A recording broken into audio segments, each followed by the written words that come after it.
Warahmatullahi wabarakatuh. Alhamdulillahi rabbil alamin.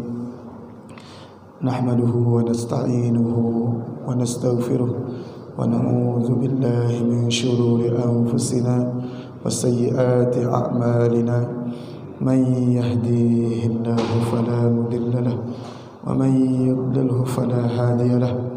أشهد أن لا إله إلا الله وحده لا شريك له وأشهد أن سيدنا محمدا عبده ورسوله لا نبي ولا رسول بعده. اللهم صل وسلم على سيدنا محمد وعلى آله وأصحابه أجمعين. Bismillahirrahmanirrahim. Subhanaka la ilma lana illa ma 'allamtana innaka antal alimul hakim. Rabbi shrah li sadri wa yassir li amri wahlul 'uqdatam min lisani yafqahu qawli. Khususan ala hadhihi an-niyyah wa ala kulli niyatin salihah. Al-Fatihah. A'udzu billahi minasy syaithanir rajim. Bismillahirrahmanirrahim. Alhamdulillahi rabbil alamin. Ar-Rahmanir Rahim. Maliki yaumiddin. Iyyaka na'budu wa iyyaka nasta'in. Ihdinas siratal mustaqim. Siratal ladzina an'amta 'alaihim ghairil maghdubi 'alaihim waladdallin. Amin. Ketua DKM serta segenap pengurus Masjid Haqqul Yakin mudah-mudahan senantiasa diberkahi oleh Allah Subhanahu wa taala. Jemaah Bapak Ibu sekalian, salat subuh, mudah-mudahan ibadah subuh kita, niat doa-doa kita diterima oleh Allah Subhanahu wa taala. Amin amin ya rabbal alamin. Alhamdulillah, segala nikmat milik Allah. Kedua, kita berselawat kepada Rasulullah sallallahu alaihi wasallam. Allahumma shalli ala sayyidina Muhammad wa ala ali sayyidina Muhammad. Jemaah sekalian yang dimuliakan Allah, hari ini sebenarnya bukan jadwal saya, Pak Adi ya. Menggantikan siapa, Pak Adi? Oh, mudah-mudahan beliau sehat walafiat. Amin. Jemaah sekalian, bahwa kejadian di dunia ini kalau kita katakan semuanya tidak ada kebetulan. Kita kaji adalah tentang tauhid. Penting kita dudukkan permasalahan kenapa setiap permulaan itu ada dua. Ada permulaan hakiki, ada permulaan idhofi namanya. Permulaan hakiki itu segala sesuatu harus dimulai dengan nama Allah.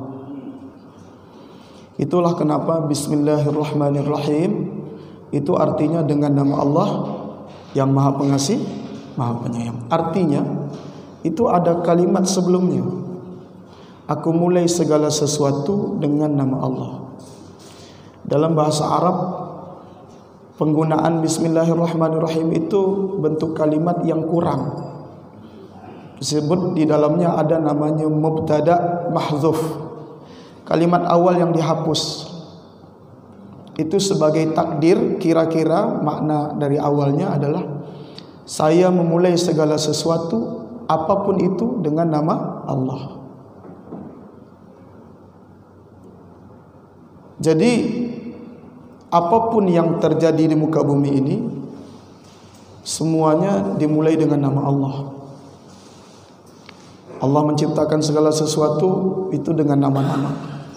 Setelah dengan nama Allah, maka itu terjadi. Allah ajarkan permulaan idhofi. Permulaan idhofi itu adalah permulaan setelah bismillah, yaitu alhamdulillah.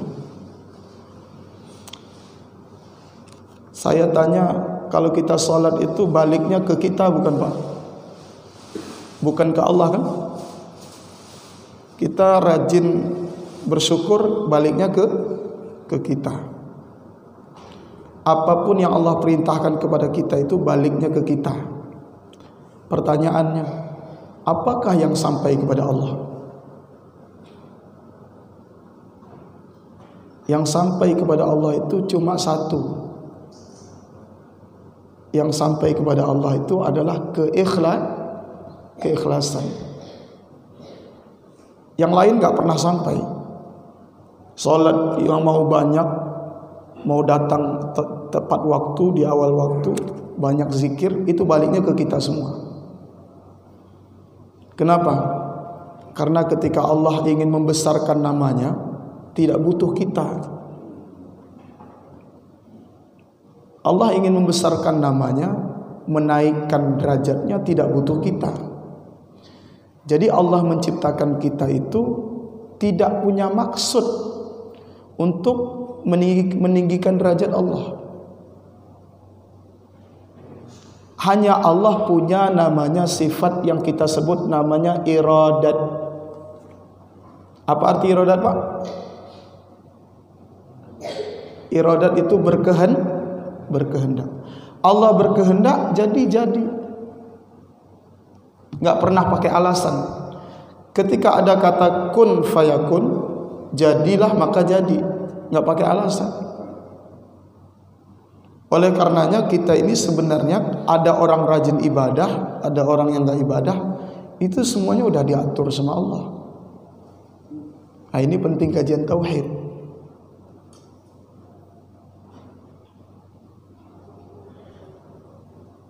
Kita ibadah ini kan sudah diatur sama Allah nih. Ditetapkan hari ini datang ke Masjid Hakul Yakin.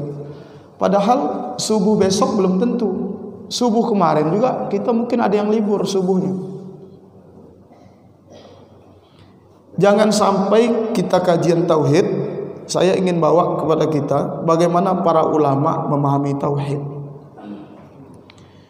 Bahwa taat dan maksiat itu tidak akan bisa orang berbuat maksiat dan tidak akan bisa pula orang berbuat taat. Semuanya sudah ada aturan dari Allah. Makanya ucapan paling bagus adalah ucapan hauqala. Apa ucapan hauqala itu? La haula wala quwwata illa billahil aliyyil azim. Itu ucapan tauhid. Kalau ulama dulu mengartikan la haula wala quwwata illa billah itu, tidak ada daya aku meninggalkan maksiat dan tidak ada upaya untuk berbuat taat kecuali atas izin Allah. Makanya sebelum saya baca, Allah itu salah satu sifatnya iradat. Iradatnya Allah itu tidak bisa diintervensi. Kehendaknya Allah itu, Allah Maha berkehendak. Dan Allah Maha Kuasa itu tanpa intervensi, tanpa alasan. Jadi kalau kita ini ahli surga, ahli neraka itu telah diatur. Iblis bisa keluar dari surga karena dilaknat dan tidak sujud kepada Nabi Adam telah diatur. Bahwa itu semuanya adalah bagian dari kehendak Allah. Pertanyaan saya sebelum kita baca, Pak, ada enggak sesuatu yang tidak diketahui oleh Allah? Enggak ada. Sekalipun itu kecil, enggak ada kan? Yang akan datang Allah tahu? Pasti. Ini penting, jangan sampai ada ragu sedikit. Kalau ragu sedikit, ibadah setinggi gunung enggak diterima. Baik, bagaimana caranya saya menguatkan kita bersama? Begini. Mungkin kita kaget kalau ahli surga itu telah ditetapkan, orang baik itu telah diatur. Suatu ketika Nabi pernah mengatakan, Inna ahadakum yajma'u khalquhu fi batni ummihi arba'ina yawman. Kalian itu dulu dikumpulkan di dalam perut ibu kalian 40 hari dalam keadaan nutfah, air mani. Kemudian summa yakunu 'alaqatan misla dzalik. 40 hari yang kedua jadi segumpal darah. Kemudian summa yakunu mudghatan misla dzalik. Kemudian 40 hari yang ketiga jadi segumpal daging. Saat segumpal daging ini summa yursalu ilaihil malak. diutuslah kepadanya seorang malaikat datang kepada rahim yang bentuk segumpal daging tadi di dalam rahim. Satu malaikat datang, apa yang malaikat bawa? Malaikat itu membawa ruh. Fayanfukhu fihi ruh, lalu ditiupkan ruh. Maka saat ruh ditiupkan di dalam rahim, kemudian ditetapkanlah bikatbi rizqihi, ditetapkan rezekinya, wa ajalihi, kematiannya, wa amalihi, amalnya baik atau buruk telah ditetapkan, wa syaqiyyun aw sa'idun, bahkan celaka atau bahagianya di dunia itu telah diatur, jumlah bahagianya berapa, celakanya berapa. Yang menariknya setelah itu Nabi mengatakan, fa wallahi alladzi la ilaha ghairuh, demi Allah yang tiada Tuhan selain Dia, wa inna ahadakum la ya'malu bi amali ahli nar, kamu dulu benar-benar beramal dengan amalan ahli neraka, hatta ma yakunu bainahu wa bainaha illa zira', sampai kamu dengan neraka itu enggak berjarak kecuali cuma setengah meter. Satu zira' itu, satu hasta itu setengah meter, kecuali kamu jaraknya dengan neraka itu setengah meter. Fayasbiqu alaihil kitab, akan tetapi telah tertulis di dalam kitab. Kitab apa itu Pak? Kitab Lauhul Mahfuz. Telah tertulis di dalam kitab itu kamu sebagai ahli surga. Maka kamu beramal dengan amalan ahli surga dan kamu masuk surga. Pelan-pelan, hadis ini Nabi sampai bersumpah, kamu dulu beramal amalan ahli neraka, sampai dengan neraka itu dekat banget jaraknya. Tapi karena di dalam kitab itu kamu ditetapkan sebagai ahli surga, maka kamu beramal dengan amalan ahli surga.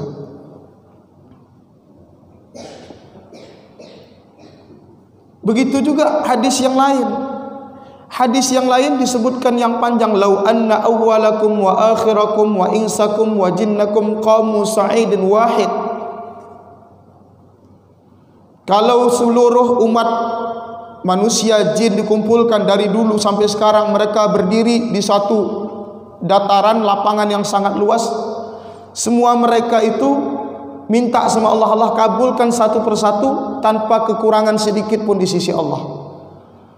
Yang masing-masing minta berbeda, Allah kasih semuanya, tidak ada yang berkurang di sisi Allah. Bahkan di situ juga disebutkan ada orang yang berkumpul bersama, semuanya beribadah, tidak akan pernah menambah kebesaran Allah. Inilah pentingnya kita ketika belajar tauhid. Pentingnya kita mengucapkan alhamdulillah, karena saat kita ditetapkan sebagai orang yang sholat subuh, mendirikan sholat subuh, itu adalah ketetapan Allah, kehendak Allah. Allah memilih kita di kalangan banyak umat manusia yang tidak sholat subuh hari ini. Sehingga kita ketika dipilih oleh Allah dalam beribadah, maka kita tidak mikir pahala. Yang kita pikir adalah alhamdulillah, udah dipilih sama Allah jadi orang yang ibadah, itu ketetapan Allah. Ada nggak mungkin besok berubah? Ada nggak kalau di dalam masjid ini wafatnya nanti tidak ibadah? Nggak ada, insya Allah. Amin. Amin. Tapi siapa yang tahu tidak ada? Kitabnya udah ada di sisi Allah. Ahli neraka, ahli surga, semuanya sudah tahu mana ahli surga, ahli neraka. Tentu kita bertanya, apa tujuan kita beramal?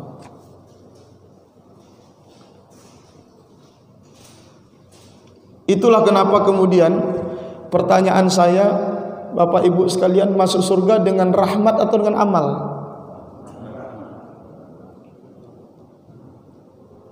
Bisa nggak dengan amal masuk surga, Pak? Oke, Bapak bilang nggak bisa. Ada yang bilang bisa? Masalahnya ada dua hadis. Satu masuk surga dengan rahmat, satu lagi masuk dengan amal. Muaz bin Jabal pernah bilang kepada Nabi, akhbirni bi'amalin yudkhiluni al-jannah. Wahai Nabi, berikan kepadaku penjelasan tentang amal yang menyebabkan aku masuk surga. Itu Mu'adz bin Jabal ngomongnya begitu. Maka kata Nabi, kamu kalau ingin masuk surga beramal dengan pertama sembah Allah, jangan syirik. Kedua salat, zakat dan sebagainya, amal. Tapi ada yang lain. Tidak bisa masuk surga Allah itu kecuali dengan rahmat Allah. Pertanyaannya, bagaimana caranya Pak mendudukkan persoalan ini? Gini, orang yang sholat itu belum tentu sholatnya diterima. Benar gak? Yang zikir belum tentu zikirnya sampai. Apalagi zaman sekarang. Zaman sekarang orang Islam itu berbeda dengan dulu Pak. Orang Islam zaman sekarang ibadahnya itu kulit. Karena Nabi yang mengatakan seperti buih di lautan. Mereka sholat, mereka zikir, tapi hati mereka enggak ke Allah. Itu berbeda. Kenapa berbeda? Karena sekarang anak tumbuh udah dihadapkan dengan materi. Apa itu materi? Gadget. Di mana orang dulu tidak punya perangkat itu, ketika mereka sendiri, mereka yang hidup itu adalah hatinya, bukan matanya. Sekarang mau orang sendiri atau bersama, yang hidup itu mata ininya. Ketika mata ininya hidup, maka yang dilihat itu benda semua. Orang dulu yang hidup itu mata batin. Para ulama dulu yang hidup itu mata batin. Maka mata batin inilah yang menyebabkan kalau mereka nyebut nama Allah bergetar, hati mereka itu bergetar. Sekarang kalau melihat sesuatu itu dengan mata lahir, maka mata lahir ini terbatas, sehingga karena mata lahir yang melihat, maka mulutnya menyebut nama Allah, mulut yang lahir, bukan lahir dari hati. Itu persoalannya yang kemudian akhirnya amalan belum tentu diterima. Yang menyebabkan amalan diterima itu satu-satu yang menyebabkan amalan kita diterima ketika amalan kita itu mengundang rahmat. Kita berdoa diterima, ibadah kita diterima ini karena rahmat Allah. Kalau tidak karena rahmat Allah, ibadah kita tidak terima. Maka mengkaji ilmu tauhid di dalam kitab, hendaknya kita pertama kita harus bisa mengatakan Allah itu berbeda dengan makhluk. Apa itu Allah berbeda dengan makhluk? Kalau makhluk itu butuh manfaat, Allah tidak butuh manfaat. Kalau kita ibadah ini diterima, bukan karena ibadah kita bagus. Ibadah orang bagus nampak lahir, belum tentu dia diterima oleh Allah kalau hatinya enggak bagus.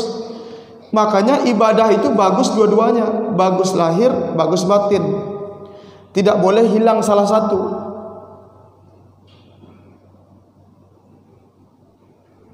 Maka awwaluddin ma'rifatullah. Makanya kalau ulama dulu bahasanya, kenapa kalau mengkaji agama itu Pak, mulainya semuanya dari tauhid. Awal agama itu mengenal Allah. Karena dengan mengenal Allah hilang kesombongan. Karena dengan mengenal Allah mengikis merasa bisa, merasa kuat itu dikikis semua. Maka dengan mengenal Allah, dia melihat segala sesuatu itu semuanya dengan pandangan Allah. Bagaimana cara pandangan Allah? Imam Hasan Al-Basri mengatakan, orang hamba yang dicintai Allah adalah hamba yang melihat Allah lewat makhluk, dan hamba yang mencintai hamba karena Allah. Ini Imam Hasan Basri mengatakan. Hari ini kita banyak sholat, kita ibadah. Ada orang kalau rajin ibadah itu pasti merasanya bersih. Jadi orang yang kurang ibadah itu akhirnya merasa kotor. Ini suatu fenomena yang luar biasa. Ada orang yang pakai sorban itu merasa lebih baik Ada orang yang pakai peci itu merasa lebih baik. Ada orang yang kemudian tidak beribadah, berputus asa. Ini persoalan yang paling penting. Setiap kita ini punya penyakit. Semakin tinggi zikir seseorang, semakin datang perasaan bersih. Maka ilmu tauhid mengikis itu semua. Iblis itu dia kenal sama Allah. Dia kenal sama Allah. Tapi sedikit belum sampai ilmunya ketika dia tidak berhasil mengikis kesombongan itu. Karena ketika dia dekat sama Allah, dia silau dengan cahaya Allah itu. Dia tidak melihat orang lain. Maka orang yang rajin ibadah itu tidak melihat orang lain lebih baik dari dirinya, maka sesungguhnya dia telah silau. Syekh Abdul Qadir Jailani mengatakan, kita itu prinsipnya kalau ingin dikatakan benar, kalau orang lain lebih baik dari kita. Jadi saat melihat orang lebih tua, orang ini lebih baik dari kita. Melihat orang ini lebih muda, orang ini lebih baik dari kita. Tapi ketika kita merasakan kita setara dengan mereka, itu bermasalah sebenarnya secara tauhid. Kenapa Pak? Karena bahasa di dalam kitab Nasaihul Ibad ada nasihat, kun indan nas khairun nas. Jadilah di sisi Allah itu sebaik-baik manusia. Tapi di sisi orang lain, manusia yang biasa-biasa saja. Adapun di mata kita sendiri seburuk-buruk manusia. Nah, ini cara pandang ilmu tauhid. Kun indan nas khairun nas. Jadilah di sisi Allah kamu sebaik-baik manusia. Maksudnya apa? Berlomba-lomba dalam kebaikan. Kun indan nas, jadilah di mata manusia yang sewajarnya. Dan kun indan nafsi syarran nas, di mata diri sendiri, di mata kita sendiri seburuk-buruk manusia.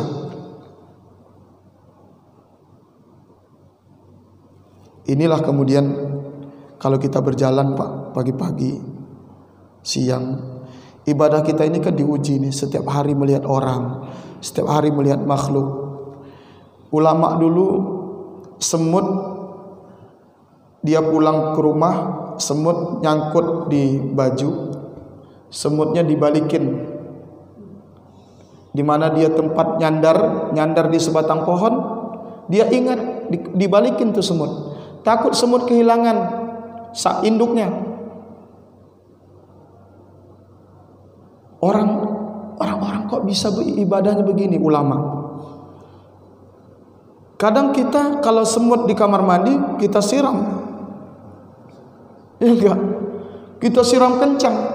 Bayangkan masuk terowongan, berpisah dia dengan adiknya, dengan kakaknya. Semut di dalam ember, dia minta tolong, dia berenang, enggak kita tolong. Padahal kita ibadah. Inilah kemudian orang-orang yang kenal sama Allah itu sebenarnya ibadah sampai setingkat ini. Setiap waktu itu. Bayangkan kalau hitung dosa, banyak nggak Pak dosa kita? Banyak. Dengan ibadah lebih banyak mana kita? Kita jalan nginjak makhluk, kamar mandi, rumah.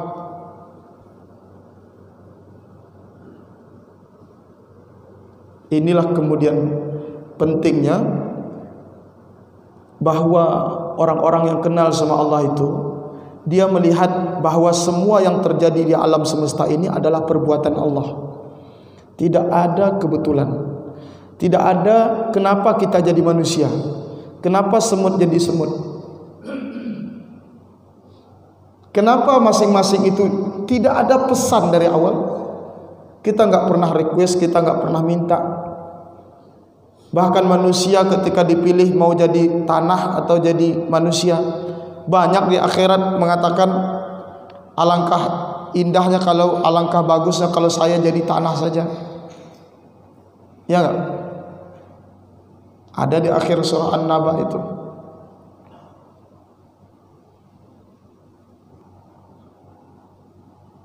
kita dipilih sebagai manusia, itu sudah bersyukur. Lalu kita dipilih sebagai umat Islam, kita lebih bersyukur lagi. Lalu kita dipilih jadi orang yang ibadah, kita bersyukur lagi. Lalu kita dipilih oleh Allah lebih rajin ibadah, kita bersyukur lagi. Maka kemudian syukur ini nanti balik ke kita lagi. Jadi begitu aja siklus hidup ini. Pada dasarnya Allah Subhanahu wa taala itu harus diluruskan cara pandang kita terhadap Allah.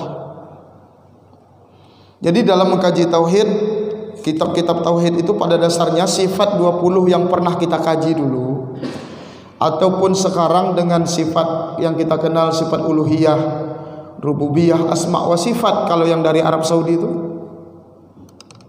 ada yang mengkaji tauhid itu, nggak masalah. Tapi yang paling penting, Allah itu laisa kamitslihi syai'un.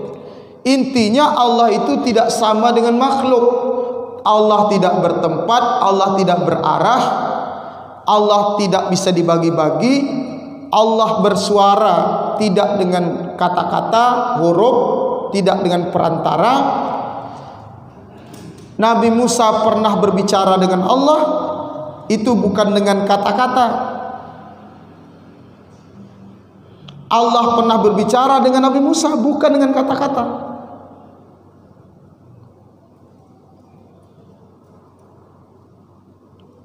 Begitu pula Al-Quran. Al-Quran yang turun kepada Nabi Muhammad SAW turun kepada kita sebagai manusia, bentuknya di dalam mushaf yang kita baca, tapi hakikatnya hanya Allah yang tahu. Begitu pula kalau Allah ada di atas arasy. Allah di atas arasy bukan berarti Allah bertempat di arasy. Ar-Rahmanu 'alal arsy istawa. Allah bersemayam di atas arasy. Jangan kemudian dibayangkan Allah duduk, Allah bertempat. Ketika kita mengatakan Allah bertempat saja udah salah. Karena tempat itu benda diciptakan oleh Allah. Lebih dulu tempat atau Allah, Pak?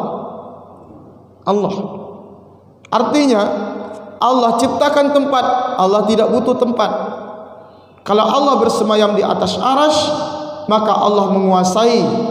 Arasy itu dipikul oleh malaikat. Malaikat bisa mikul arasy itu karena kemahalembutan Allah, maha kuasanya Allah. Allah dekat dengan kita lebih dekat dari urat leher. Aqrabu ilaihi min hablil warid, lebih dekat dari urat leher. Bagaimana caranya memahami lebih dekat dari urat leher? Kita dekat dengan diri kita sendiri. Kita dekat dengan diri kita sendiri, tapi kita nggak bisa melihat di belakang kuping, kecuali dengan perantara kaca, cermin. Sehebat-hebatnya kita nggak bisa melihat di belakang ini, kecuali dengan perantara. Allah lebih dekat dari diri kita sendiri. Tapi kenapa kemudian kita orang sholat, orang yang ibadah membayangkan Allah jauh? Allah lebih dekat dari diri kita sendiri. Pengetahuan Allah lebih jeli, lebih halus. Tapi kemudian ketika orang membayangkan Allah jauh, Allah di atas langit sana melihatnya jauh, maka pandangan-pandangan begini diluruskan oleh ilmu tauhid. Maka ilmu tauhid meluruskan Allah melihat tidak dengan mata, Allah mendengar tidak dengan telinga, maka Allah melihat dengan sifatnya yang basir. Allah mendengar dengan sifatnya sama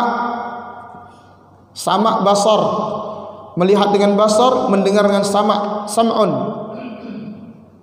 Kalau kita mendengar dengan telinga, kita melihat dengan mata.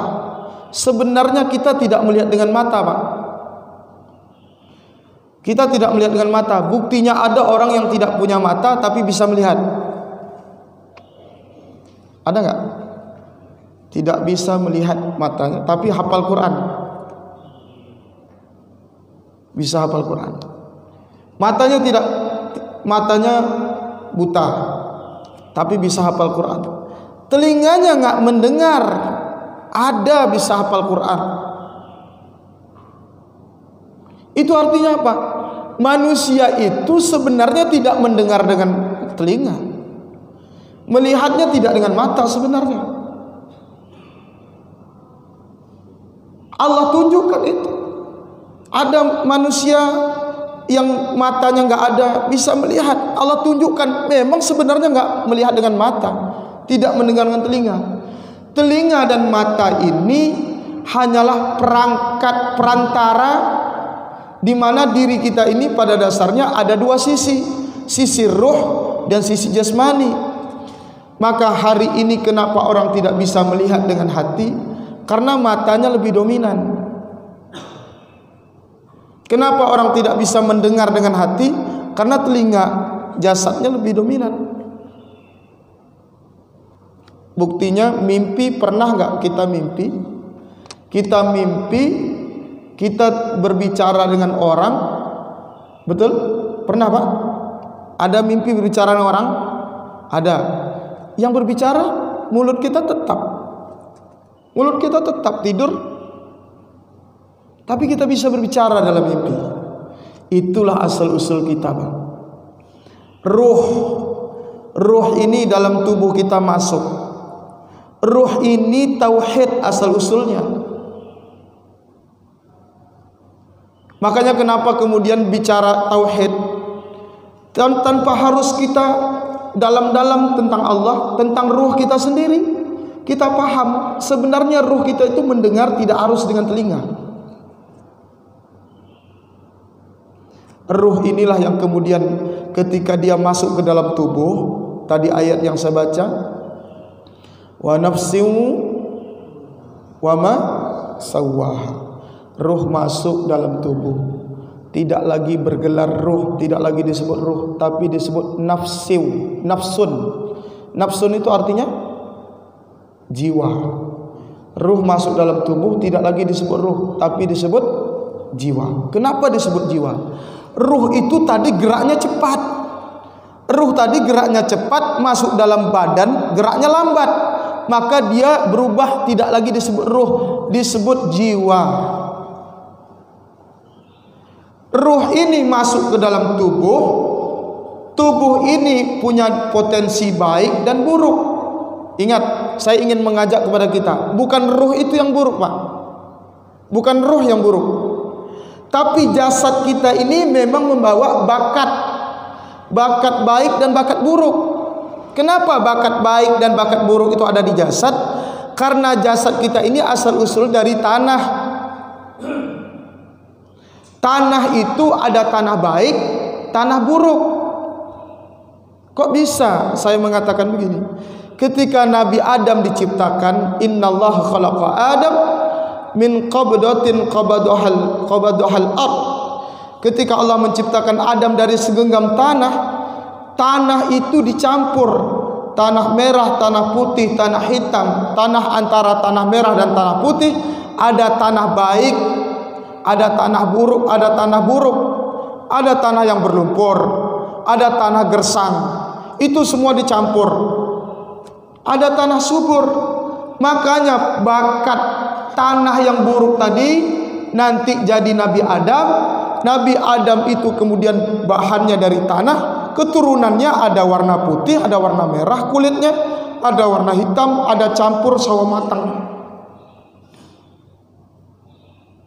Sifatnya pun sama, nurun. Itu sifat jasmani kita, jasad kita. Ruh kita itu tadinya baik.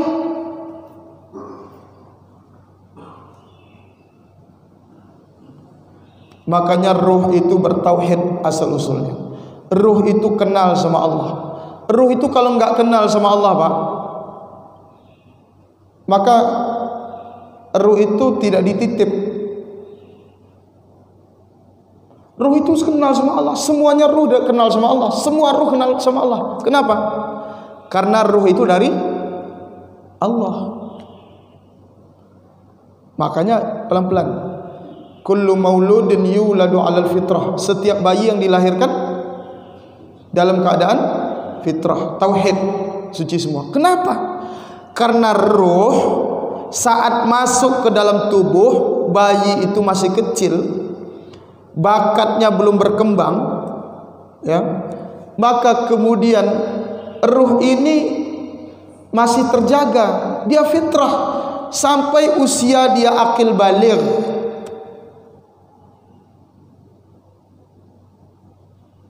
Akil baligh, ruh kita ini mulai memilah-memilih. Ruh mulai digoda oleh jasad, selera jasadiah. Orang selera jasmani. Apa itu selera perut? Makannya banyak, makan enggak kontrol, akibatnya apa? Yang haram dimakan, tergoda melakukan yang haram. Makanya para ulama menyebut kalau masuk di dalam tubuh itu yang haram, maka keluarnya perbuatan haram. Kalau masuk dalam tubuh itu syubhat, keluar dari perbuatannya adalah perbuatan syubhat. Karena tubuh kita ini tumbuh, makanya kenapa disuruh dari awal orang tua itu kalau ngasih makan makanan yang halal. Ruh itu menjaga ruh. Ruh kita ini bertauhid. Tapi ruh ini tauhidnya terjadi kemerosatan tauhid, krisis. Makin tambah tahun, usia kecil dia bermain.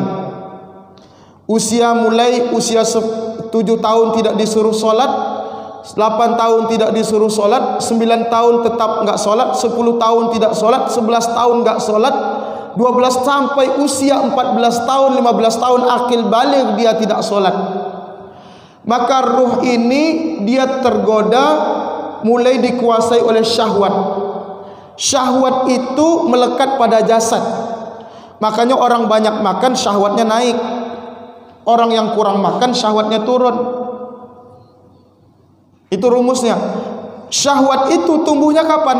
Syahwat itu tumbuh ketika orang mulai anak bisa bicara. Ketika anak bisa bicara, syahwat tumbuh. Makanya anak kecil kan biasanya kalau udah bisa ngomong itu cepat banget nangkap informasi. Bahkan yang buruk pun bisa diomongin sama dia. Keluar aja tuh. Dia udah nangkap informasi. Syahwatnya udah mulai tumbuh. Itu syahwat kalau sudah sampai akil baligh tumbuh terus, tauhid pada ruhnya lemah terus. Ruhnya akan gelap.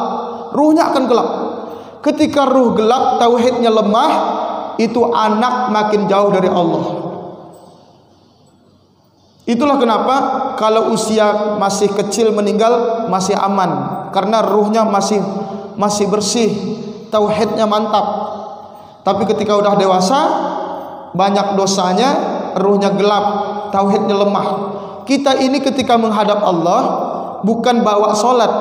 Ketika kita menghadap Allah itu bukan bawa amal sebenarnya, tapi bawa amal yang diterima. Amal yang diterima itu adalah amal yang menyebabkan kita bisa mengucapkan kalimat tauhid, yaitu la ilaha illallah. Makanya orang akhir hayat, pertanyaan saya, ada enggak orang yang su'ul khatimah tapi dia beramal? Tapi hidupnya akhir hayatnya su'ul khatimah, ada enggak Pak? Ada Pak. Ada. Orang yang ibadah akhir hidupnya su'ul khatimah ada. Ada. Tapi yang dikatakan husnul khatimah adalah ketika kita bisa mengucap kalimat la ilaha illallah. Kenapa kalimat la ilaha illallah bisa kemudian jadi syarat? Karena la ilaha illallah itu kalimat tauhid. Jadi orang yang selamat menghadap Allah itu orang yang bawa tauhid. Orang yang selamat menghadap Allah itu orang yang bawa tauhid.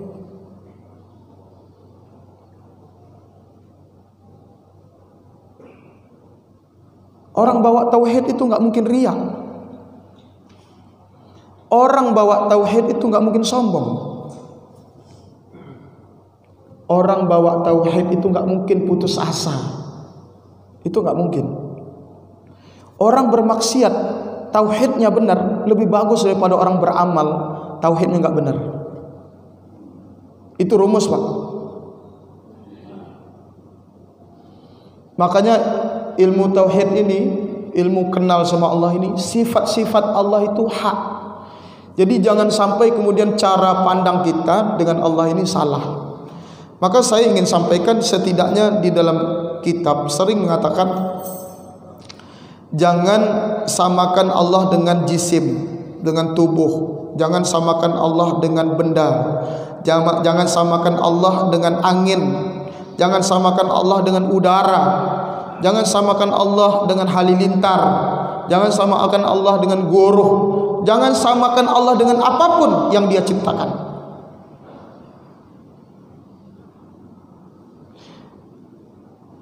Jangan pandang Allah jauh seperti kita mandang orang yang melihat jauh.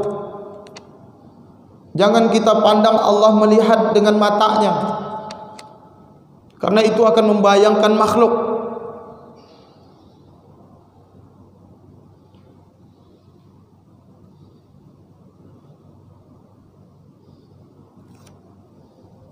Inilah kemudian ilmu ini saya sampaikan memang ilmu dasar.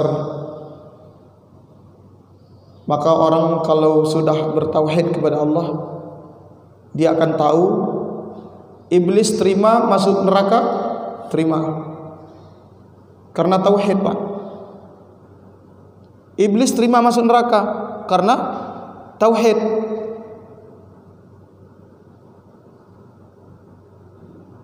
Kenapa dia terima? Masuk neraka itu nggak masalah, Pak. Yang masalah itu kalau kita nggak bisa nyebut nama Allah dan Allah nggak nyebut nama kita.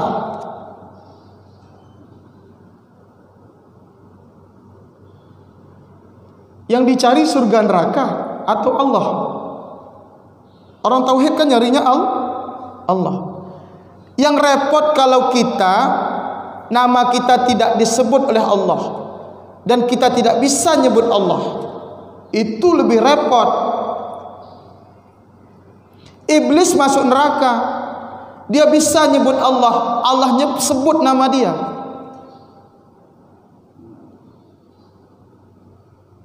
Karena iblis itu tauhidnya mantap. Terima dia masuk neraka. Kenapa? Neraka dan surga itu sebenarnya bukan tujuan kita ibadah. Karena ibadah kita ini memang haknya Allah. Haknya Allah yang menciptakan kita harus disembah. Orang bertauhid tidak pantas pada tingkatan tauhid yang paling tinggi, tidak akan pernah memikirkan neraka dan surga. Itu nggak pernah, nggak akan pernah. Karena kecelakaan yang paling besar bagi orang yang bertauhid itu ketika Allah tidak nyebut namanya dan dia tidak bisa nyebut nama Allah. Makanya saya katakan, Bapak Ibu sekalian, kajian ini saya ingin sampaikan begini. Kok bisa? Pahala itu ada di dalam Al-Quran.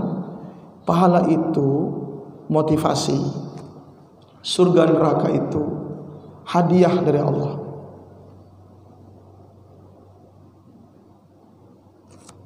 Masuk neraka karena Allah benci nggak, Pak? Orang masuk neraka, Allah benci nggak?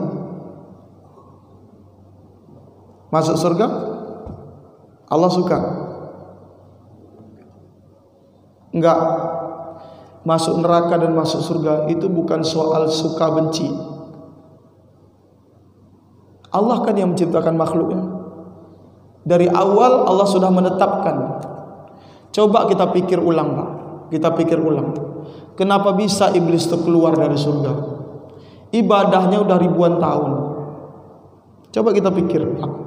Dia itu udah penghulu ahli ibadah, termasuk penghulu para malaikat. Bagaimana ceritanya coba?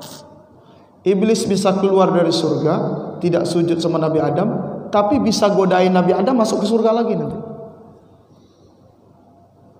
Gimana cara kita nangkep? Ibadah kita nggak seperti iblis. Ibadah kita paling mentok 20 tahun, 30 tahun. Kita pun bukan juga sebagai orang yang paling rajin ibadah, coba. Iblis itu penghulunya, tahu masa depan.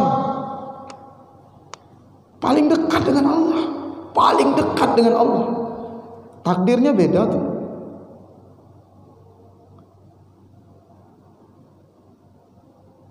Apalagi kita ibadah 20 tahun, 30 tahun.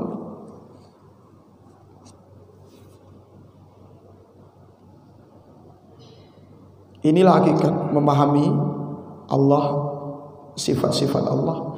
Allah itu punya sifat yang paling tinggi adalah sifat iradatnya. Kalau Allah berkehendak, jangan kita tanyakan. Kalau Allah sudah berkehendak, tidak butuh alasan. Apa pesan buat kita? Ya, kita bisa nangkap pesan sebanyak-banyaknya. Yang menyebabkan kita baik atau tidak semata-mata karena rahmat Allah. Sudah, itu aja. Itu kajiannya tauhid. Makanya saya kalau ngajak ke Bapak Ibu sekalian kajian tauhid di kitab Imam Ghazali ini tidak ada kajian sifat 20. Sifat 20 itu ada di kitab yang lain, kitab Bidayatul Hidayah, Ummul Barahin, Darus Samin. Itu panjang penjabarannya. Tapi kalau kitab Ihya Ulumuddin hanya secara umum. Tauhid, setelah tauhid kajiannya baru fikih. Karena nanti fikihnya mantap. Kalau tauhidnya udah benar, fikihnya jadi mantap. Nah, itu. Jadi dalam kitab Ihya Ulumuddin enggak ada pembahasan penjabaran sifat 20. Jadi bagaimana, tapi penjelasannya tentang laisa kamitslihi syai'un itu. Tidak ada yang menyerupai Allah. Baik Allah itu tidak punya arah, Allah tidak punya bekas, tidak punya jejak. Allah sibuk tidak seperti kita. Kalau kita sibuk terhadap satu urusan, kita nggak bisa ngurusin yang lain. Beda. Allah sibuk urusan, semua urusan diurus sama Allah.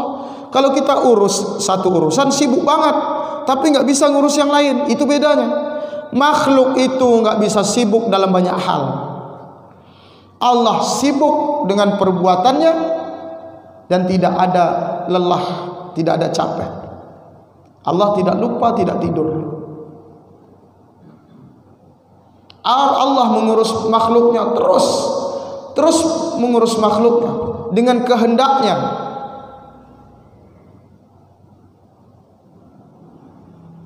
Maka kalau kita berbicara tentang kehendak Allah, udah.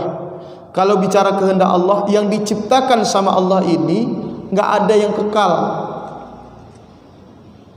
Yang naik dimuliakan oleh Allah, kehendak Allah. Yang turun, kehendak Allah. Itu kemudian pahamnya muncul Pak dalam aliran tauhid itu. Muncul aliran Jabariyah, salah paham. Jabariyah apa? Di mana semuanya Allah. Akhirnya dia mengabaikan usaha dirinya sendiri. Dia mengatakan, kalau gitu kita nggak usah ngapa-ngapain, semuanya udah ini sama Allah. Dia akhirnya jadi malas, membiarkan dirinya nggak lagi berusaha. Itu terjebak paham Jabariyah namanya. Ada lagi Qadariyah. Qadariyah paham di mana Allah tidak terlibat. Ini semata-mata usaha kita kok yang bergerak, tangan kita, kaki kita yang bergerak. Terjebak juga. Yang benar gimana? Yang benar ini paham Ahlus Sunnah wal Jamaah, Abul Hasan Al-Asy'ari dan Abu Mansur Al-Maturidi. Kita bergerak, kita berikhtiar. Tapi ikhtiar kita itu ditentukan oleh Allah. Tetap kita berikhtiar. Ikhtiar itu kita berikhtiar semaksimal mungkin, tapi kemudian tetap ketentuannya ada di sisi Allah. Ikhtiar kita seperti apa, tetap. Ini sebenarnya beda-beda tipis. Hanya Ahlus Sunnah wal Jamaah itu mengutamakan tetap menjaga ikhtiar. Kalau Jabariyah menghilangkan ikhtiar manusia. Itu aja bedanya. Jadi sampai hari kiamat orang ini akan terus memahami Allah dan akan terus berdebat. Oleh karenanya yang paling penting jangan pernah samakan Allah dengan makhluk. Itu aja. Itu aja, Pak. Jadi kalau ngaji tauhid itu, kalau Bapak ngaji takdir, akan berdebat terus. Yang paling penting jangan samakan Allah dengan makhluk. Contoh, ahli surga, ahli neraka telah ditentukan. Itu debat. Kalau pakai akal debat. Tapi kalau Nabi yang menyebutkan riwayat, mau gimana? Nah itu. Saya kalau waktu di kampus pembahasan teologi ini tentang takdir ini aja perdebatannya panjang, Pak. Jadi perdebatannya luar biasa. Takdir itu nggak ada ujungnya. Kita gerak ini sebenarnya seperti apa sih? Apakah kita punya hak untuk bergerak sendiri? Saya kira itulah, saya suka memancing-mancing Bapak Ibu sekalian. Maka kajian tetap saja tauhid. Ada yang mau ditanyakan, didiskusikan, silakan. Assalamualaikum warahmatullahi wabarakatuh. Kalau menurut saya, berdasarkan surat Al-Insan ayat 2 dan 3 serta berarti kayak tiada Allah itu selalu baik. Nah, pertanyaan saya, tolong dijelaskan lagi apakah saya sudah benar atau tidak. Kemudian, apakah yang disebut tadi bahwa neraka dan surga kita masuk neraka juga itu Allah pun suka. Berarti itu berlawan. Karena Allah dan selalu baik berdasarkan seperti itu. Nah, apakah itu bahwa yang namanya takdir atau gerak Allah ciptakan? Kalau menurut saya bukan. Allah ciptakan selalu baik. Makhluk yang mau tidak mau, ijtihadnya tidak mau untuk mendapatkan terang. Allah tidak ciptakan gelap. Alam semesta gelap, bukan gelap itu. Lalu gelap sekali bukan? Kan tidak ada yang terang. Allah ciptakan terang, dan Allah selalu terang. Tolong jelaskan. Terima kasih. Bagus. Jadi bagaimana itu? Allah itu, maksud Allah menjadikan segala sesuatu baik. Masalahnya kita itu benar kalau kita mengatakan Allah itu maksudnya menciptakan sesuatu itu baik. Allah itu menghendaki kebaikan. Pertanyaan saya, apakah sama kebaikan menurut Allah dengan kita? Sama nggak Pak? Nggak sama. Adil menurut Allah dengan adil menurut kita? Nggak sama. Jadi begini, saya pernah mengatakan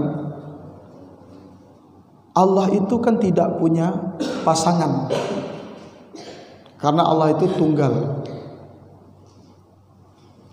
Tadi wa nafsi wa ma sawwaha fa alhamaha fujuraha wa taqwaha. Jiwa itu, pada jiwa itu diilhamkan, maksudnya dipengaruhi antara takwa dan fujur. Ada penafsiran mengatakan sebenarnya kita itu tidak diciptakan gelap, hanya karena takwanya yang kurang. Maka fujur itu sebenarnya bukan artinya buruk. Fujur itu lawan dari takwa. Kalau takwanya kurang, maka fujurnya naik. Pertanyaan saya, kenapa ada kebaikan yang kurang? Kebaikan yang kurang itu kenapa Pak? Contoh ini, kita coba analogi pelan-pelan. Kenapa ada orang yang sholat subuh itu susah banget? Ada orang yang mudah banget Pak. Kenapa? Bu, kenapa? Ini alasan umum aja. Kenapa ya? Kalau capek banget itu biasanya sesekali. Tapi ada orang kalau subuh itu susahnya bukan main.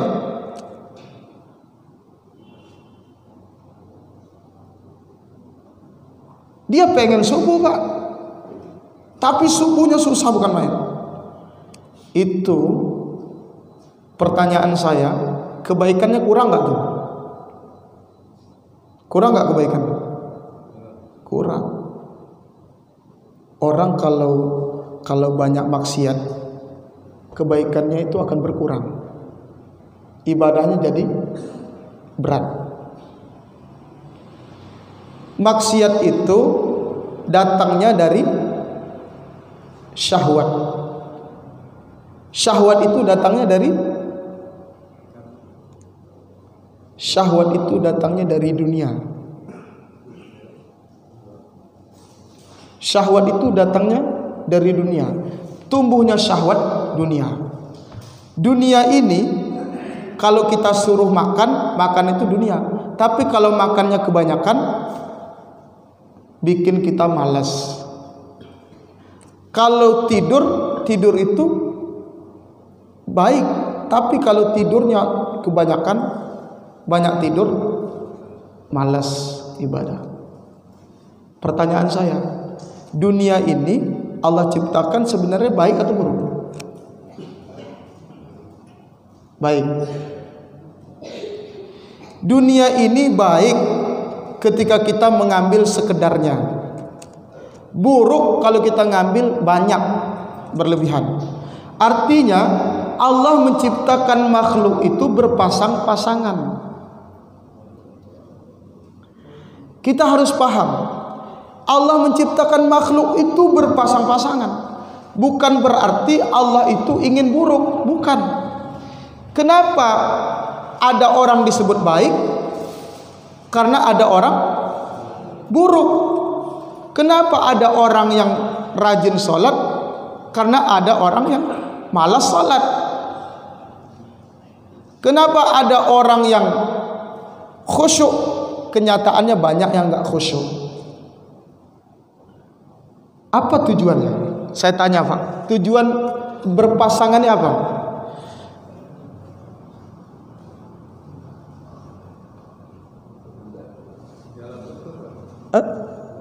Alat ukur justru uji kualitas justru ketika ada persaingan, justru saling melihat. Makanya ada Nabi menyebutkan al-muslim mir'atul muslim. Kita tuh cerminan bagi muslim yang lain. Hidup itu sebenarnya dengan cara itu berkaca. Maksud Allah baik nggak kalau begitu? Baik. Allah menciptakan makhluk itu berpasang-pasangan agar mereka saling ngaca. Saling ngaca itu nanti akhirnya mereka sadar, oh ternyata kita tuh nggak ada yang sempurna. Ketika ada perasaan nggak sempurna, nanti bersandar kepada yang sempurna. Siapa yang sempurna? Maha sempurna Allah. Jadi ketika sadar tidak sempurna itu bersandar kepada yang maha sempurna. Itulah Allah. Jadi cara Allah agar kita bersandar kepadanya. Cara Allah. Makanya surga neraka. Surga bagus, neraka buruk. Apakah karena Allah zalim? Supaya adil, Allah itu enggak zalim. Yang namanya zalim itu apa, Pak? Allah bagaimana memenzalimi kita? Kita ini kan milik Dia. Kalau kita ini yang namanya zalim itu kan menempatkan sesuatu tidak pada tempatnya. Allah ini, kita ini miliknya Dia, terserah Allah. Kita punya benda milik kita, terserah kita kan. Surga neraka itu supaya fair, supaya manusia ini biar paham, Allah buat aturannya. Kalau kamu taat, nanti balasannya surga. Kalau kamu tidak taat, balasan neraka. Supaya tidak menuntut Allah tetapkan aturannya. Jadi Allah tidak menzalimi hamba, tapi hambalah yang menzalimi diri mereka sendiri. Kenapa mereka masuk surga? Mereka nggak ngikut aturan. Kenapa mereka masuk neraka? Kenapa mereka masuk surga? Karena mereka ikut aturan. Kenapa mereka masuk neraka? Karena nggak ikut aturan. Tapi hakikatnya yang menentukan surga neraka itu adalah Allah. Jadi kayak begini, manusia itu dibuat aturan main oleh Allah. Ini aturannya, rambu-rambunya begini. Tapi hak prerogatif, hak mutlak itu ada di Allah. Idealnya orang ikut aturan itu masuk surga. Itu namanya apa namanya? Relnya. Masuk neraka ketika orang tidak mengikuti rel itu sendiri. Polanya udah dibuat sama Allah. Tapi surga neraka itu pada dasarnya hak prerogatif Allah. Artinya, kenapa ada bahasa Nabi surga neraka telah ditentukan, telah ditetapkan? Tujuannya nih, kita sebagai makhluk supaya tidak meninggikan diri, tidak merasa jumawa kalau beribadah. Karena setan itu terjebak dia rajin ibadah, terjebak. Kita supaya tidak terjebak, disampaikan Nabi, surga neraka itu telah diatur sama Allah. Begini Bapak Ibu sekalian, saya pernah ditanya, ngapain Allah repot-repot? Kok Allah repot-repot? Ngapain sih sebenarnya? Kenapa nggak dibikin satu aja semuanya ibadah, kan beres? Ngapain tuh bikin repot Allah? Ini anak muda yang nanya ke saya. Pernah saya jawab kan di sini. Kenapa Pak? Saya pernah jawab di sini. Nggak adil. Hah? Nggak adil Allah. Nggak adil. Iya, kalau menciptakan semuanya baik ya nggak adil. Nggak ketahuan mana yang. Nggak ketahuan ya. Tapi tujuannya apa sih sebenarnya? Buat manusia, kita hidup ini cuma disuruh satu, untuk mencari pesan doang. Pesan doang Pak. Gini, nonton film itu pasti ada antagonis dan protagonis. Pertanyaannya, kenapa itu nggak baik semua? Supaya dapat pesan, supaya seru itu film. Kalau baik semua nggak seru. Orang kalau udah nonton film pasti pulang bisa cerita. Kenapa dia bisa cerita? Karena dia bisa nangkap pesan. Orang kalau nggak bisa nangkap pesan nggak akan bisa cerita, nggak akan bisa terhibur. Kita hidup ini sebenarnya udah diatur sama Allah. Hanya disuruh untuk menangkap pesan aja. Makanya sebaik-baik orang adalah orang yang paling banyak menangkap pesan. Pesan itu bahasa agamanya namanya hikmah. Makanya Nabi turun ke muka bumi, diutus oleh Allah, membawa pesan. Pesan itu namanya risalah. Risalah itu berupa Al-Quran. Jadi hidup itu pada dasarnya udah diatur dari awal. Kita disuruh untuk menangkap pesan aja. Kira-kira dari ciptaan Allah ini apa yang bisa kita tangkap? Oh, yang bisa kita tangkap ternyata semua kita ini sebenarnya kita itu udah diatur sama Allah, sehingga kita nggak boleh merasa udah ibadah. Kita nggak boleh juga berputus asa, sehingga semuanya kemungkinan. Serba kemungkinan. Yang maksiat mendapat harapan. Jangan-jangan, oh jangan-jangan saya ini ahli surga, jadi dia punya semangat untuk ibadah. Yang ahli ibadah tidak kepedean. Ketika merasa saya kan udah ibadah, masa saya masuk neraka? Allah berikan itu rahasia buat kita supaya kita mencari pesan. Pesan itu cari sebanyak-banyaknya. Maka orang hidup itu tujuannya mencari pesan, Pak. Tujuan kita hidup itu mencari pesan. Orang yang bertauhid kepada Allah, dia paham pesan-pesan itu. Maka sebenarnya semua yang Allah ciptakan asal usulnya baik semua. Walaupun di mata kita kadang kok berbeda.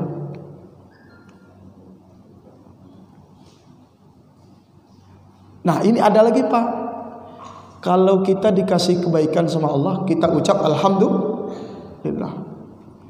Tapi kalau kita menerima keburukan, boleh nggak kalau kita katakan ini dari Allah? Boleh nggak? Ini ada keburukan nih kita lakukan, kita bilang ini dari Allah nih, bisa? Sebenarnya Pak, hakikatnya semua dari Allah. Cuma begini, adabnya dengan Allah. Orang tua kita itu dengan kita sebagai anak, kita tahu jeleknya orang tua kita. Kita tahu jeleknya orang tua kita, kurangnya orang tua kita. Tapi kita sebagai anak, sanggup nggak kita nyebut orang tua kita jelek? Nggak sanggup. Mau nggak kita katakan orang tua kita buruk? Nggak. Anak tetap mengatakan orang tuanya baik. Anak yang baik tetap mengatakan orang tuanya baik. Sekalipun orang tuanya kurang. Allah dengan kita ini semuanya dari Allah. Tapi ketika kita melakukan keburukan atau menerima sebuah keburukan, jangan kita katakan dari Allah. Kita katakan itu karena kesalahan kita. Fala yalumanna illa nafsah. Jangan mencela Allah, celalah dirimu sendiri. Itu adab. Adab hamba yang baik itu begitu. Hamba yang baik itu dia mengoreksi dirinya sendiri. Semuanya sebenarnya dari Allah. Kita nggak boleh kita katakan, ini semua enggak. Semuanya dari Allah. Kalau kita mengatakan ini ada yang tidak dari Allah, itu repot. tauhidnya bahaya itu repot banget. Semuanya dari Allah. Hanya adab saja. Kenapa di dalam Quran itu sering kalau musibah, kalau hasanah itu faminallah, kalau sayyi'ah famin nafsik, kalau buruk itu dari dirimu sendiri. Itu adab kita dengan Allah. Adab itu artinya Allah mengajarkan kepada kita, kalau berbuat salah jangan menyalahkan orang, jangan melemparkan kesalahan kepada orang lain. Kalau berbuat salah, koreksilah diri sendiri. Ada orang berbuat salah, kesalahan itu dilempar kepada orang lain, atau sibuk mencari kesalahan orang, tidak sibuk mencari kesalahan diri sendiri. Maka Allah ajarkan adab. Kalau buruk itu dari dirimu sendiri. Itu caranya. Ada yang lain, Pak? Nanti kita selesaikan tauhid. Karena kalau kitab tauhid sifat 20 itu kitab lain. Karena ini secara umum saja. Ada yang mau ditanyakan lagi tentang tauhid? Silakan.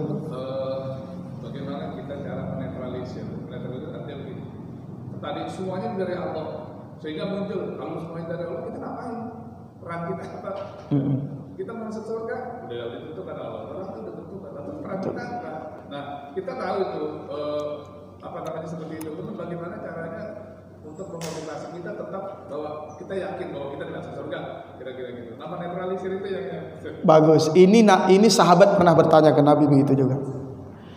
Jadi Nabi kemudian menjawab, wa'malu, tetap kerjakan.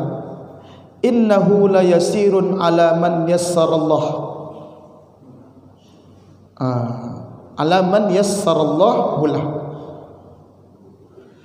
Jadi Allah akan memudahkan bagi hamba Allah. Allah akan memudahkan bagi yang dimudahkan. Artinya gini. Jadi gini, pelan-pelan Pak. Apa sih kenapa kita harus berbuat, kenapa kita harus beramal gitu ya?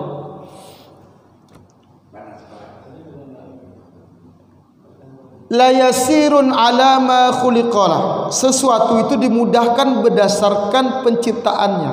Maksudnya, kalau kita dalam keadaan ibadah, kata Nabi, teruslah ibadah.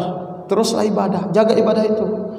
Allah akan mudahkan berdasarkan kodratnya kita, penciptaan kita. Artinya gini, kalau kita masih ibadah sampai sekarang, kalau kita masih istiqomah ibadah, ya, berarti mudah-mudahan begitulah takdirnya.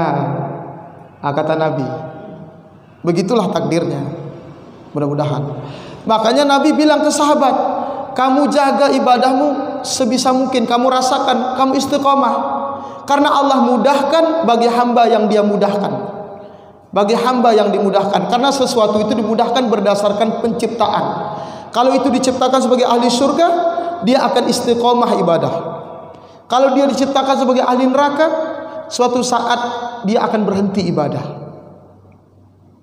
Maka saat kita ibadah, berharaplah bahwa kita sesuai dengan penciptaannya Allah. Maka jaga, mudah-mudahan gak berubah. Berharap terus. Betul Pak. Karena umat Islam itu posisinya cuma dua Pak dalam ibadah itu. Gak boleh merasa aman. Memang harus dua. Namanya roghaba wa rohaba.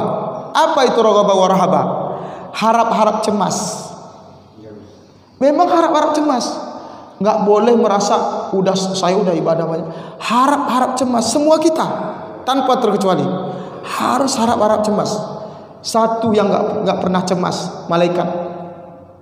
Malaikat ibadah karena pengetahuannya, dia nggak cemas, dia sujud terus kepada Allah.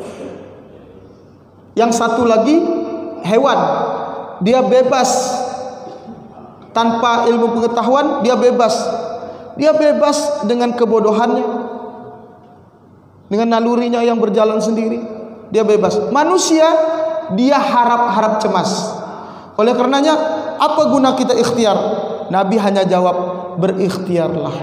Allah akan mudahkan sesuai dengan arah penciptaan. Kalau takdir kita nanti ahli surga, kita akan bertahan terus. Itu jawaban Nabi kepada sahabat. Ya, apa guna kita Nabi? Kalau gitu, apa gunanya kita bekerja, kita beramal? Sama Pak, Kaya miskin itu udah diatur. Maka saya pernah sampaikan, apakah orang kaya itu adalah karena rajin? Ada orang rajin, belum tentu kaya.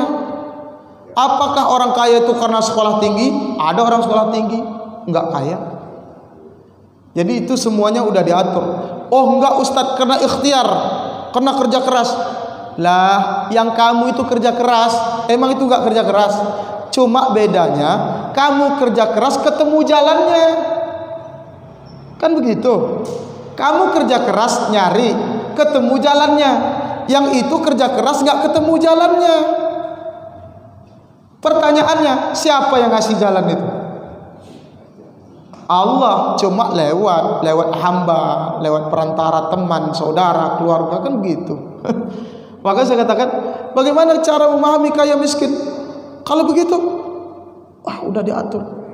Semua manusia itu nggak akan bisa tidur Pak setiap hari. Tidur terus nggak akan bisa. Karena manusia itu fitrahnya itu bergerak. Kalau tidur terus sakit, duduk terus sakit. Manusia itu akan bergerak dengan sendirinya. Oleh karenanya Allah telah atur manusia itu semuanya bergerak. Makanya kaya miskin itu ada yang dikasih jalan kaya, jalannya mudah, ada yang jalannya sulit. Itu aja. Tapi Ustadz, kok bisa ada orang yang katanya kata Nabi kalau silaturahim umurnya dipanjangkan gitu ya. Buktinya ada orang ulang tahun, tiap tahun ulang tahun bikin perayaan, didoain sama Ustadz Kondang supaya umurnya panjang. Nggak panjang juga tuh umurnya. Mati juga, malahan sering bikin acara ulang tahun tuh sering banget. Tapi tetap aja didoain oleh siapapun, tetap aja. Oh, ada bahasa doa bisa ngubah takdir. Nah inilah, pada titik ini saya sukuti itu diam dan saya ngikut. Ada bahasa doa bisa ngubah takdir kan? Saya diam, saya nggak berkomentar, saya nggak punya alasan. Doa bisa ngubah takdir. Pertanyaan saya, orang berdoa itu takdir bukan? Takdir Pak. Kita mau berdoa itu udah takdir tuh, Allah atur. Ada orang malas doa. Kita mau berdoa itu Allah tetapkan, berarti udah diatur sama Allah semua. Jadi oleh karenanya udahlah. Sebenarnya memahami semuanya itu, kita paham Allah itu memahami segala kejadian sebelum terjadi, akan datang, masa lalu, bagaimanapun semuanya sudah diatur sama Allah. Gak ada, karena apa? Kalau ada kurang berarti Allah tidak sempurna. Berkurang sifat Allah. Karena Allah itu menciptakan, Allah itu mengatur, mudabbir, Allah itu mengatur. Allah itu pengetahuannya maha halus. Oleh karenanya jangan dikurangi sifat Allah itu. Jangan direndahkan nama Allah itu. Oleh karenanya semua kita kalau bertauhid, hanya penting orang bertauhid itu belajar adab. Kemudian ada orang tauhid selanjutnya kemudian nggak belajar adab, akhirnya tidak pandai menempatkan diri. Oh ini semuanya udah diatur sama Allah kok. Ketika dia berbuat salah, ntar juga saya berubah kok kalau Allah berkehendak. Itu akhirnya ngaji tauhidnya tidak sampai pada titik dia merendahkan diri di hadapan Allah. Tauhid itu tujuannya supaya kita merendahkan diri di hadapan Allah Subhanahu wa taala. Saya kira itu memang kajian tauhid itu kajian yang luar biasa. Bapak Ibu sekalian, orang tauhid kalau dulu ngaji tauhid itu nggak bisa tidur semalam, Pak. Nggak bisa tidur semalam ngaji tauhid. Saya pernah bicara kitab tauhid itu malam nggak tidur, Pak. Dari waktu maghrib kita bahas tentang Allah itu.